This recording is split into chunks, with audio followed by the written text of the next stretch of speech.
As a boy, looking out from my father's castle, I thought the sun could never set on the north, so vast did it seem. Part of me still does. The north is by far the largest of the 7 kingdoms, and can fit the other 6 inside it. Not that the others care. Cold and damp. That's how the southerners see the north. But without the cold, a man can't appreciate the fire in his hearth. Without the rain, a man can't appreciate the roof over his head. Let the south have its sun, flowers and affectations. We northerners have home. Mine was once Winterfell, the ancient seat of my father's family, House Stark, who have ruled the north since the first men and were once the kings of winter. Growing up, Lady Catelyn made sure I knew I wasn't a Stark, no matter how much blood I shared with her true-born children. But where their name rules over the north, mine is the north. Snow. Our land stretches from the wall down to the neck, a narrow land that divides us from the rest of Westeros. Legend has it that the children of the forest flooded it in their war against the first men. If that's true, every Northman owes them a debt of gratitude. The swamps of the neck are as good as the wall for keeping out unwelcome armies. And if the swamps don't deter you, the Crannog men should. Small, shy people who rarely leave those swamps, and who follow House Reed, the gatekeepers of the north, and among the most important and loyal bannermen of House Stark. Also a bit strange. I heard their oath of fealty once as a child. It's like no other lords, ancient and dark.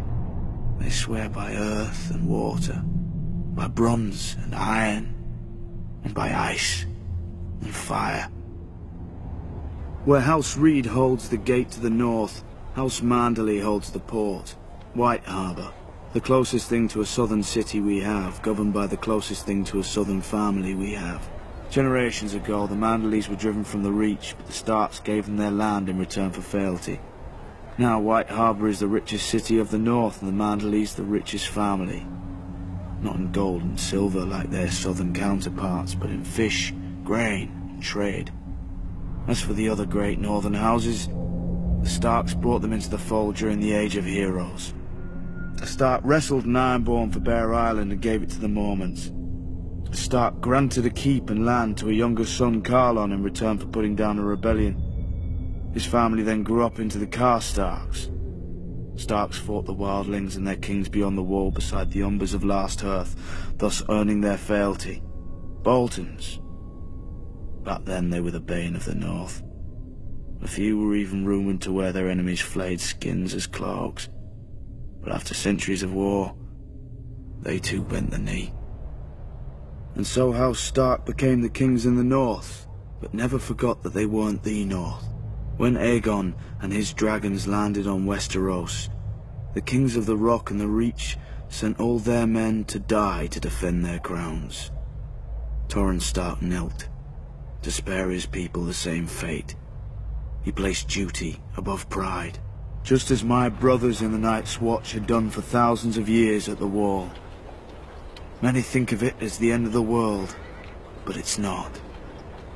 I've seen how the land stretches much farther than any man knows, into the land of always winter where the White Walkers came from during the long night.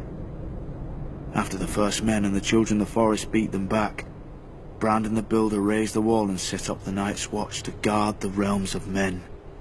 He gave us our oath, our castles and the gift, the lands behind the wall whose farmers and crops sustain us.